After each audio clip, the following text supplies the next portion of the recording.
too. The jungle was wide awake before sunrise. Parrots chattered, monkeys stretched, and elephants splashed in the shallows.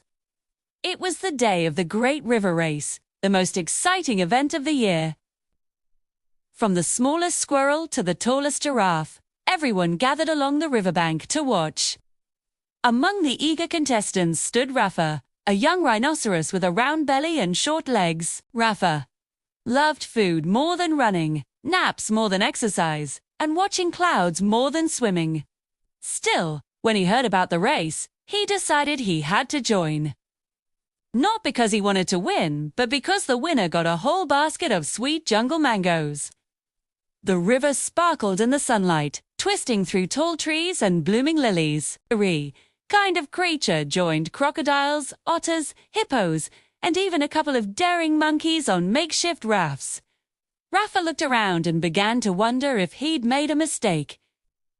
The others were sleek and fast, while he was clumsy and heavy. But the thought of mangoes pushed his doubts away. The race began with a loud trumpet from an elephant referee. The crocodiles dove straight in, cutting through the water like knives. The otters twirled and flipped ahead with grace. Rafa took a running start, or tried to. He slipped in the mud, tumbled headfirst into the river, and came up sputtering with a lily pad stuck to his horn. The monkeys laughed from their raft, and even the parrots giggled from above. But Rafa didn't quit. He kicked his short legs and began paddling slowly but steadily. The current was strong and the water cold, but he kept moving forward. As he swam, he saw the faster animals struggling ahead. The monkey's raft broke apart. The crocodiles got stuck in thick weeds. Even the otters grew tired near the wider part of the river, where the current pulled in circles. Rafa, meanwhile, kept plodding along. Pace never changed. Not fast, not slow, just steady. Every few minutes, he rested against a rock, took a deep breath, and continued. Birds cheered from above, impressed by his patience. As the race neared its end, Rafa reached a bend where the current grew wild. Waves slapped against the rocks, and branches floated everywhere. It looked dangerous, but turning back wasn't an option.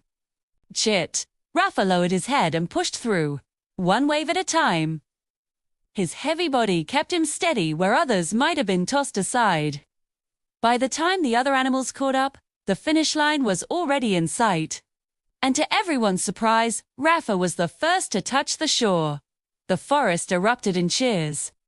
The monkeys stared in disbelief, and the parrots swooped down, showering him with leaves. Rafa, covered in mud and panting hard, simply smiled at the basket of mangoes waiting nearby. The race organizers placed a wreath of vines around his neck. But what made Rafa happiest wasn't the fruit, it was seeing the others smile. Realizing that slow and steady truly had its strength. That evening, when the jungle quieted down, Rafa sat by the river again, watching the sunset reflect on the water.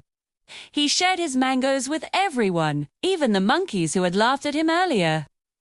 The forest glowed in the golden light, peaceful and full of laughter.